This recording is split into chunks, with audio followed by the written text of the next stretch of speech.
The game is it's a third-person action game, and it's 5 acts. The game is 5 acts, and between every act, there's a full 20-minute network TV quality live-action episode. So the way we think about it is that this game is about the heroes. It's about Jack Joyce's story here, but then the live-action show actually focuses on the enemy, Monarch Solutions, and Paul Serene, played by Aidan Gillen, who's the villain.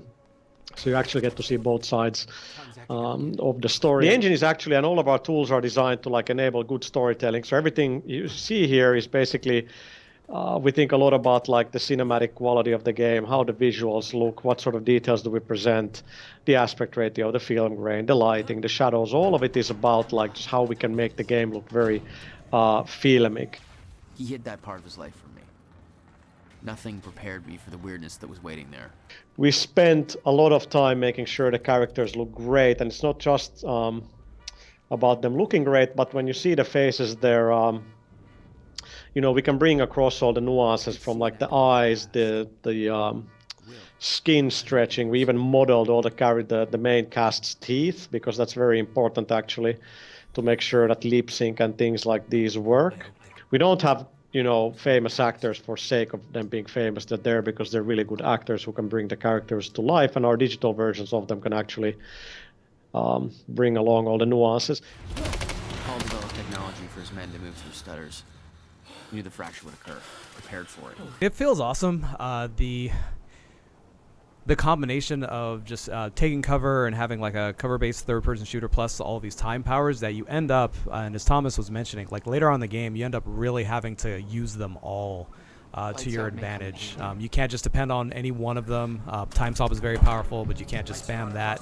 You have to use time stop plus the dash, plus the dodge, which I just learned, plus a bunch of other powers together, and using them in combination against powerful enemies just feels awesome. You can also customize and upgrade the skills we now have to give them different sort of features. I really should say customize. It's more about sort of enhancing them than really powering them up. So that's important to know, that you have to use your powers during the exploration segments as well. What gives it a lot of replay value is that the player actually impacts what happens in the story. So between every act, there's a junction and a live action episode.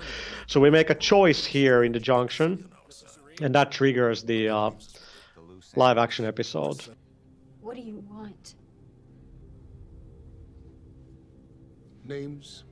You actually change what happens in the live action as well as the game. So characters can die because of you and not appear in the live action, nor do they appear in the game after that. So everything from what you hear on the radio, see on the TV, read in the emails will change.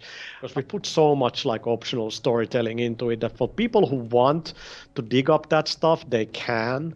A lot of it is nuanced, so that you can have plenty of discussion online, what do they mean here? What do they reference here? And so on. And there's a lot of sort of references to Remedy's past as well for the fans.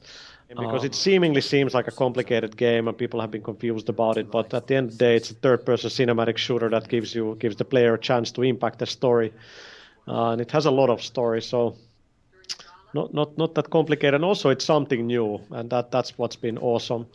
So the number one killer is time. It destroys us all.